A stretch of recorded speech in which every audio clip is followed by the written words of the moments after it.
Good morning students. आइए आज हम लोग पढ़ेंगे फर्स्ट टर्मिनल एग्जामिनेशन 2025-26 का क्लास नाइन्थ का मैथमेटिक्स। ठीक है, क्लास नाइन्थ का मैथमेटिक्स। चलिए देखते हैं किस तरह का क्वेश्चन आया था फर्स्ट टर्मिनल एग्जाम में जो अभी अभी हुआ है। ठीक है, चलिए आप लोग देखिए आप लोग कितने अच्छा किए होंगे। अगर ये इस तरह का क्वेश्चन अगर आपका एग्जाम में आया था फर्स्ट टर्मिनल एग्जाम में, तो आप इसको कैसे सॉल्व किए हैं हम लोग देखेंगे। और अगर ये क्वेश्चन नहीं आया था, कोई और क्वेश्चन जैसे स्कूलों में बनाया गया था अपने से, तो ये क्वेश्चन आगे के एग्जाम के लिए बहुत ही इंपॉर्टेंट होगा, बहुत ही काम का होगा। चलिए आप लोग बहुत कुछ सीखिएगा इससे। चलिए देखते हैं आज का और इस फर्स्ट टर्मिनल एग्जाम का पहला क्वेश्चन। देखिए, निम्न में कौन परिमेय संख्या है? Which of the following is a rational number. ठीक है, इसमें कौन रेशनल नंबर है, कौन परिमेय संख्या है। देखिए एक एक करके पहचानेंगे। √7 प्लस √7, तो बताइए ये प्लस है ना बीच में, तो प्लस है तो इसको जोड़ना पड़ेगा, तो 2√7 हो जाएगा, है ना। अगर गुना होता तो √7 गुना करने से 7 हो जाता। ओके, चलिए अब यहाँ देखिए बी नंबर में √25। ठीक है, तो √25 का वर्गमूल तो 5 हो जाएगा, लेकिन यहाँ पर √3 है, तो √3 का वर्गमूल हम नहीं निकालेंगे, है ना, नहीं निकाल पाएंगे। परफेक्ट स्क्वायर रूट नहीं है, अगर निकालेंगे तो वो पॉइंट में निकलेगा। तो यहाँ पर रूट रह गया और ये रूट हट गया, तो एक भी अगर रूट रह जाए तो ये पूरा का पूरा हो जाता है अपरिमेय संख्या। तो इस तरह से ये अपरिमेय संख्या ही रहा। फर्स्ट भी अपरिमेय और सेकेंड बी भी अपरिमेय। अब सी नंबर को देखते हैं, 1/√4, तो एक तो परिमेय संख्या हुआ और ये चार चार जो रूट में है इसका वर्गमूल निकालेंगे तो 2 हो जाएगा, तो यही हो गया परिमेय संख्या। तो क्योंकि 1/2 आ जाएगा और ये 1/2 क्या होगा, परिमेय संख्या। ठीक है, और √9 का वर्गमूल निकालेंगे तो 3 होगा और √3 ये हो गया, है ना, तो 3 √3 हो जाएगा, जिसकी वजह से ये भी अपरिमेय संख्या है। यानी कि 4 में से तो एक ही सही होगा ना, तो इसमें सही कौन है, आपका आंसर सी। ठीक है, तो ये रेशनल नंबर मिल गया, सी नंबर में है। अब आगे देखते हैं क्वेश्चन नंबर सेकंड। एक अपरिमेय संख्या का दशमलव प्रसार होता है। देखिए, decimal expansion of an irrational number. ठीक है, decimal expansion of an irrational number, irrational number का डेसिमल एक्सपेंशन क्या होता है, अपरिमेय संख्या का दशमलव प्रसार क्या होता है। शांत, अनावसानी आवर्ती, अनावसानी अनावर्ती, इनमें कोई नहीं। तो देखिए इसका जवाब हो जाएगा अनावसानी अनावर्ती। ठीक है, अनावसानी अनावसानी अनावर्ती का मतलब क्या होता है कि एक तो ये शांत नहीं होगा, और दूसरा कि इसका जो नंबर जो पॉइंट के बाद आ रहा है वो सब डिफरेंट डिफरेंट आएगा, अलग अलग आएगा, कोई रिपीट नहीं होगा, है ना। कोई नंबर अगर रिपीट होता है, रिपीट ही बार बार हो रहा है, जैसे 35 35 35 या इस तरह से कुछ भी आ रहा है, तो वो कहलाएगा परिमेय संख्या में आ जाएगा, है ना। लेकिन अगर 35 उसके बाद 37 आ गया, 39 आ गया या 42, फिर उधर कुछ अलग अलग आ रहा है, तो समझ लीजिए कि वो अनावसानी अनावर्ती कहलाएगा, यानी अपरिमेय संख्या। ओके, तो चलिए 2 क्वेश्चन कंप्लीट हुआ। अब तीसरा क्वेश्चन हम लोग देखते हैं। तीसरा क्वेश्चन हम लोग देखेंगे, √12 √18, है ना, दोनों के बीच में गुना है।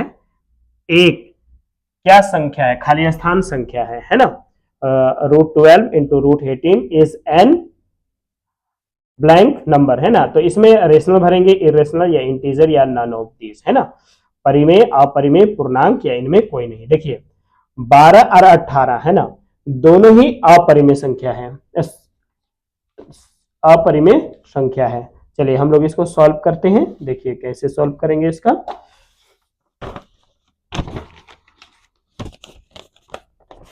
हम लोग इसको सबसे पहले देखिए, √12, तो 12 का वर्गमूल निकालिए आप, 2×6 = 12, आगे 2×3 = 6, और क्या होगा 3×1 = 3।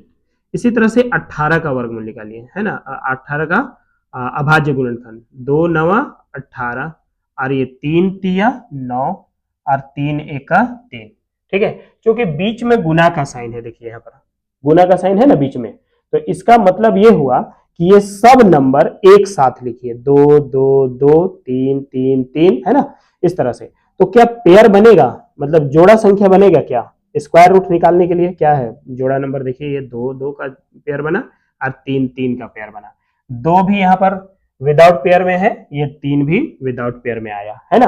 तो अगर विदाउट पेयर में आया तो वो रूट में ही रह गया, है ना।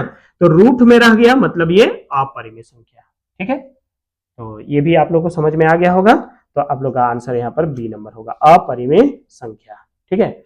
नेक्स्ट क्वेश्चन हम लोग देखते हैं, क्या है नेक्स्ट क्वेश्चन, देखिए 0.5, है ना, ऊपर में है रिपीटिंग साइन, प्लस 0.6, इसमें भी है रिपीटिंग साइन, का सरलतम रूप क्या है, ठीक है। इसको हिंदी में बार का साइन कहते हैं, बार बार आने वाला साइन, है ना। ये साइन है, साइन लगा हुआ है, मतलब ये 5 5 5 5 5 ये बार बार आएगा। इसी तरह से 0.6 है, बार का साइन है, तो 6 6 6 है ना, पॉइंट के बाद आते ही रहेगा। तो इसका सरलतम रूप क्या है, चलिए हम लोग इसका सरलतम रूप जानेंगे। सबसे पहले हम क्या करेंगे, देखिए 0.5, तो 0.5 को हम लिखेंगे 5/9, ठीक है, क्योंकि दशमलव के बाद एक ही अंक है तो एक ही बार 9 लिखेंगे, है ना, एक ही अंक है और उसमें रिपीट है, इसलिए एक बार 9। फिर इसी तरह से 0.6 का शॉर्ट रूप क्या होगा, तो 6/9। अब बताइए 5/9 6/9, हर अगर बराबर हो ना तो अंश को डायरेक्टली जोड़ दिया जाता है, सीधे सीधे जोड़ दीजिए आप। तो 5 और 6 कितना हो गया, 11, तो 11/9 आपका आंसर हुआ, ओके। तो इस तरह से इसका सरलतम रूप क्या हो गया, 11/9, है ना। कौन सा नंबर में आया, सेकेंड नंबर, ठीक है। तो बी नंबर इसका आंसर हो गया, ठीक है। The simplest form of 0.5 plus 0.6, है ना, क्या हो गया 11/9, ठीक है।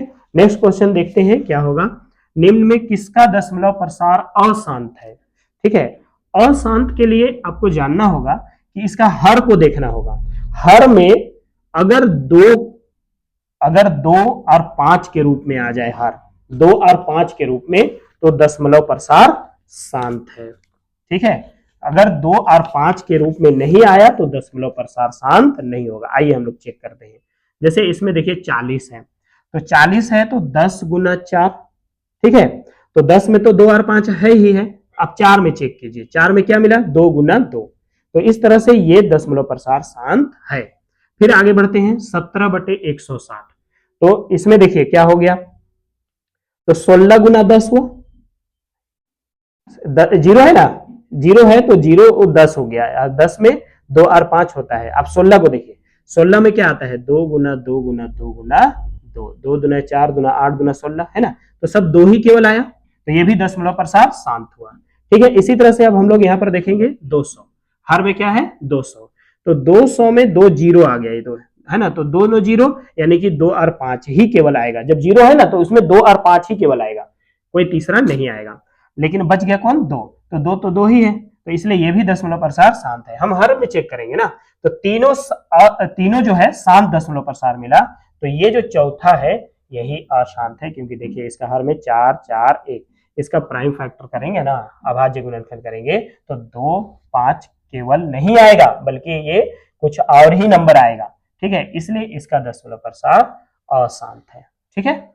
चलिए आगे बढ़ते हैं, निम्न में कौन बहुपद नहीं है। अभी हम लोग जानेंगे इनमें से कौन बहुपद नहीं है। तो बहुपद के लिए क्या शर्त है, हम लोग देखिए, बहुपद के लिए शर्त है कि पावर में पूर्ण संख्या होना चाहिए। तो यहां देखिए एक्स का पावर या वाई का पावर, जो अल्फाबेट होगा ना उसका पावर देखिएगा, अल्फाबेट का पावर यहाँ 2 है, तो ये बहुपद है।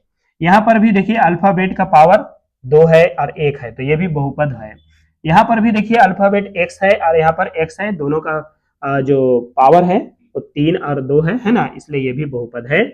इसका पावर देखिए हर में आ गया एक्स, एक्स अगर हर में आया तो इसका पावर माइनस में आ गया, हर में आया मतलब कि ये माइनस में आ गया, है ना। तो जब माइनस में आया तो ये इसका ये जो है बहुपद नहीं है, ठीक है। तो आपका आंसर डी होगा, which of the following is not a polynomial, तो डी आपका आंसर होगा, ओके। चलिए फिर आगे बढ़ते हैं, अगला क्वेश्चन है अगला क्वेश्चन है बहुपद x प्लस 3 का whole square x cube minus 8 का घात क्या है। ठीक है, तो इसका घात क्या होगा। चलिए अगर हम शॉर्ट में देखें तो x प्लस 3 का होल स्क्वायर करेंगे तो एक्स स्क्वायर होगा यहाँ, और ये x cube x square plus 2ab plus b square होगा ना, a square plus 2ab plus b square, तो इसमें x में स्क्वायर आएगा और यहाँ पर x में क्यूब है। अब दोनों को गुना करेंगे ना तो x x गुना होके तो x लिखाएगा लेकिन पावर जुड़ जाता है, तो 3 और 2 5, तो इसका मैक्सिमम पावर कितना हो जाएगा 5। अच्छा ठीक है, चलिए करके दिखाते हैं ताकि बाकी विद्यार्थियों को भी समझ में आ जाए। सभी विद्यार्थी एक तरह नहीं होते हैं, किसी को थोड़ा सा लेट से समझ में आता है, तो उनके लिए भी हम लोग देखेंगे कि ये कैसे बना पाएंगे। देखिए x प्लस 3 का होल स्क्वायर और एक्स क्यूब माइनस 8, चलिए देखते हैं। इसको हम लोग a प्लस बी का होल स्क्वायर में बदलेंगे, तो बताइए a प्लस बी का होल स्क्वायर क्या होता है, ए square plus 2ab, 2ab means 2 से दोनों को मल्टीप्लाई करना है, 2 3 जा 6 एंड x 6x है ना, फिर प्लस बी स्क्वायर मतलब 3 का स्क्वायर करेंगे तो क्या होगा 9। तो इस तरह से ये फर्स्ट ब्रैकेट सॉल्व हो गया। ठीक है, अब देखते हैं यहाँ पर सेकंड ब्रैकेट जैसे है वैसे ही उतारिए, एक्स क्यूब माइनस 8। ओके, चलिए अब हम लोग क्या करेंगे, एक्स क्यूब को इन तीनों से मल्टीप्लाई करेंगे, तो एक्स क्यूब को एक्स स्क्वायर से मल्टीप्लाई करेंगे ना तो एक्स टू द पावर 5 हो जाएगा। ओके, कितना हो जाएगा 5, क्योंकि यहाँ पर 2 है यहाँ पर 3 है, टोटल हो गया 5 है ना। फिर 6 और एक्स क्यूब को 6x और एक्स क्यूब गुना करें 6x पावर में 1 और 3 कितना हो जाएगा टोटल 4 है ना, 6x का पावर 4, फिर प्लस 9 और एक्स क्यूब को गुना कीजिएगा 9x क्यूब हो जाएगा। ठीक है, अब माइनस 8 से गुना कीजिए, चलिए करते हैं ना, करके देखते हैं। हालांकि ये अब बेकार की चीजें हैं क्योंकि आगे जो है अब हम सिर्फ अगर हमारा आंसर आ चुका है, क्योंकि अगर 8 से हम लोग इसको गुना करेंगे ना तो ये जैसे वैसे ही रहेगा है ना, यहाँ पर पावर तो चेंज होगा नहीं, क्योंकि क्यों पावर चेंज नहीं होगा, इसलिए कि 8 के साथ में x नहीं है, तो 8 और एक्स स्क्वायर को मल्टीप्लाई करेंगे 8x क्यूब, सॉरी स्क्वायर, जो स्क्वायर है स्क्वायर ही रहेगा। इसी तरह से माइनस, यहाँ पर माइनस है ना तो यहाँ साइन चेंज करेंगे। ठीक है, तो 8 6 जा 48, 8 छक 48 x, ठीक है, फिर प्लस सॉरी माइनस ही यहाँ पर होगा ना, साइन चेंज करेंगे, 8 9 जा 72। अब बताइए यहाँ पर सबसे ज्यादा पावर कौन दिख रहा है, 5 दिख रहे हैं ना, तो यही होगा maximum power 5। Okay, I hope कि आप लोगों को समझ में आया होगा। तो यहाँ पर बहुपद x plus 3 whole square x cube minus 8 का घात क्या है, तो इसका घात हो गया 5 है ना। आगे देखते हैं, निम्न में कौन द्विघाती बहुपद है। द्विघाती बहुपद इसमें से कौन है जिसका घात में 2 हो, वही द्विघाती बहुपद है। तो निम्न में कौन द्विघाती बहुपद है, तो जवाब हो गया y plus y square plus 4, यहीं पर 2 घात है ना, बाकी इसमें 3 घात है, इसमें 1 है, इसमें भी 1 है, द्विघाती यही रहा। ठीक है, आई होप कि ये वाला समझ में आ गया होगा। आगे बढ़ते हैं, द्विघाती यानी क्वाड्रेटिक पॉलिनोमियल, देखते हैं आगे। 9 नंबर में कहा जा रहा है कि x बराबर 2 के लिए बहुपद 5x minus 4x square plus 3 का मान क्या होगा। 3 माइनस 3 5 या माइनस 6, हम लोग चेक करेंगे इसको। चेक करने के लिए चलिए हम लोग अभी चेक करके देखते हैं। सबसे पहले आप क्या कीजिएगा कि ये जो द्विघात समीकरण दिया हुआ है इसको लिखिए, जो बहुपद दिया हुआ है ना, बहुपद है 4x स्क्वायर प्लस 3। ठीक है, द्विघात बहुपद को उतारने के बाद यहाँ देखिए 5 के प्लेस में तो 5 ही रखेंगे, लेकिन x के जगह पे देखिए क्या लिखा हुआ है यहाँ पर 2, तो x के जगह पे आप 2 लिखिए, फिर माइनस 4, फिर से x आया तो x के जगह पे 2 लिखिए पावर 2, फिर प्लस 3। ओके, तो 5 दूना कितना हो गया 10, माइनस 2 का पावर 2 मतलब 4 हुआ ये, और 4 चौके 16 प्लस 3। ठीक है, तो अब बताइए यहां पर जो रूल के हिसाब से अगर हम जोड़ें, इसको सॉल्व करें तो 10 और 3 पहले जोड़ेंगे 13 होगा माइनस 16।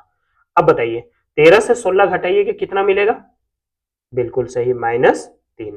तो आप यहां पर बताइए माइनस 3 आया ना, तो बी नंबर आपका आंसर सही हुआ।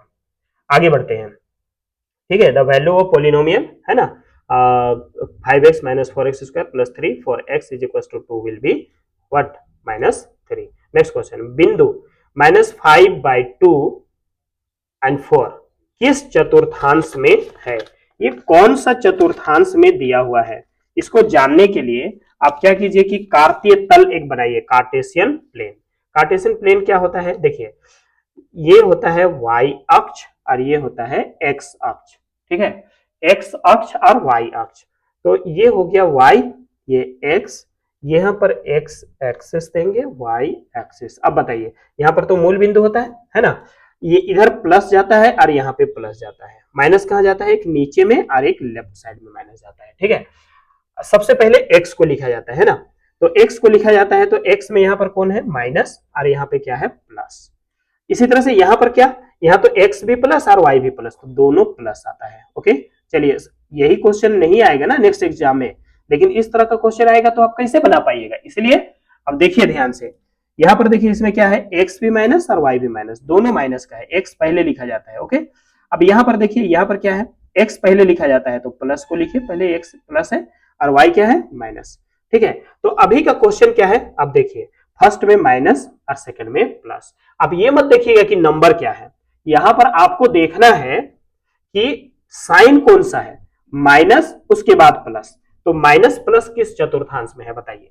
फर्स्ट ये हो गया पहला चतुर्थांश, ये इसको कहते हैं दूसरा, ये तीसरा और ये चौथा, ठीक है। घड़ी तो ऐसे घूमती है ना, घड़ी का ऑपोजिट घूमिएगा, ये फर्स्ट लगाने के बाद प्लस प्लस लो फर्स्ट, फिर second, third, fourth. Okay, I hope कि आप लोगों को समझ में आ गया होगा। तो अभी के जवाब आपका माइनस और प्लस वाला है, इसीलिए दूसरा चतुर्थांश है ना, द्वितीय चतुर्थांश आपका आंसर होगा। यहाँ पर देखिए द्वितीय चतुर्थांश है ना, किस चतुर्थांश में है, तो जवाब हो गया द्वितीय। इन विच क्वाड्रेंट है ना, quadrant in is the point -5 2 and 4 है ना सिचुएटेड, तो इसका जवाब हो गया सेकेंड।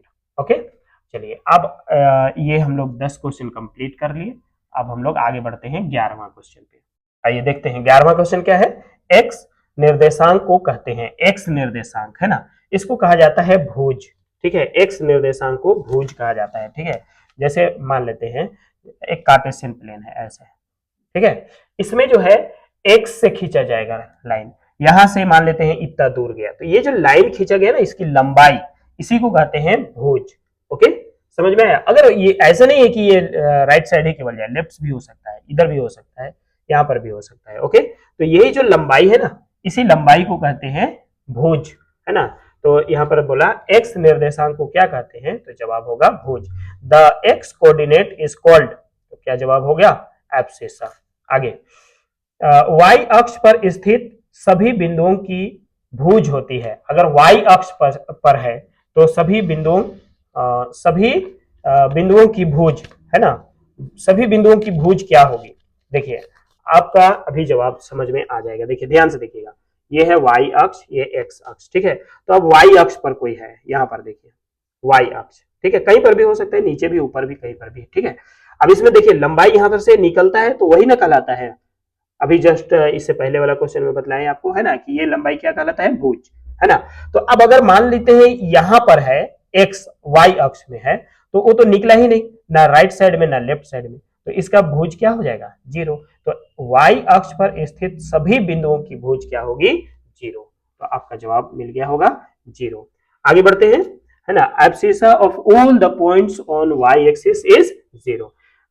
एक बिंदु की कितनी बीमाएं होती है, बिंदु है ना, एक बिंदु है, अब बिंदु की ना तो लंबाई होगी, ना चौड़ाई होगी, ना ऊंचाई होगी, सिंपल, इसका जवाब आपको लिखना है जीरो बीमाएं, ठीक है। आगे बढ़ते हैं, जीरो बीमा, ठीक है ना, बिंदु की ना तो लंबाई होती है, ना चौड़ाई, ना ऊंचाई, इसीलिए उसके जीरो होगी। अब 105 डिग्री का समपूरक कोण क्या होगा, 105 डिग्री है ना, तो समपूरक कोण क्या होगा इसका, अभी हम लोग इसका जवाब जानेंगे, ठीक है। समपूरक कोण किसको बोलते हैं और पूरक कोण किसको बोलते हैं, दो क्वेश्चन होगा, समपूरक और पूरक। हम लोग इसको कैसे बनाएंगे, देखिए सबसे पहले आप क्या कीजिएगा, जब भी समपूरक कोण पूछेगा ना, तो समपूरक कोण पूछेगा 180 से उसको घटा दीजिएगा, 180 से जो भी नंबर है, 105 है, घटाइए ना, आ जाएगा आंसर। 10 से 5 घटाइए, 5 मिला, 7 से 0 घटाइए, 7 मिलेगा। अब यहाँ देखिए 1 से 1 घटाइए, कुछ नहीं मिलेगा, तो इस तरह से 75 डिग्री आपका आंसर होगा, है कहां पर, ए बी सी डी, आपका आंसर सही आंसर हो जाएगा डी, ठीक है, क्लियर। अब आगे बढ़िए, देखिए इसी में फिर बोलता है, देखिए ध्यान से देखिए, इंग्लिश में देखते हैं, द सप्लीमेंट्री एंगल है ना, संपूरक कोण को इंग्लिश में सप्लीमेंट्री एंगल कहते हैं, ठीक है, of 105 degree will be what 75 degree. Next देखिए 54 डिग्री का पूरक कोण, जिस तरह से हम लोग संपूरक के लिए 180 से घटाए ना, पूरक के लिए कॉम्प्लीमेंट्री एंगल के लिए आप 90 से माइनस कर दीजिएगा, 90 से घटाइएगा, ठीक है। तो 90 डिग्री, और यहाँ पर जो भी नंबर दिया हुआ है, जैसे यहाँ पर 54 डिग्री दिया है, 54 डिग्री का पूरक कोण पूछ रहा है, 54 को घटाइए ना यहाँ सीधे सीधे, तो 10 से 4 घटाइए, कितना मिलेगा 6। इसी तरह से 8 से 5 घटाइए, क्या मिलेगा आपको 3, है ना। तो आपका आंसर हो गया 36 डिग्री है। 36 डिग्री कहां पे है, ए नंबर में, ठीक है। तो आपका सही आंसर होगा ए नंबर।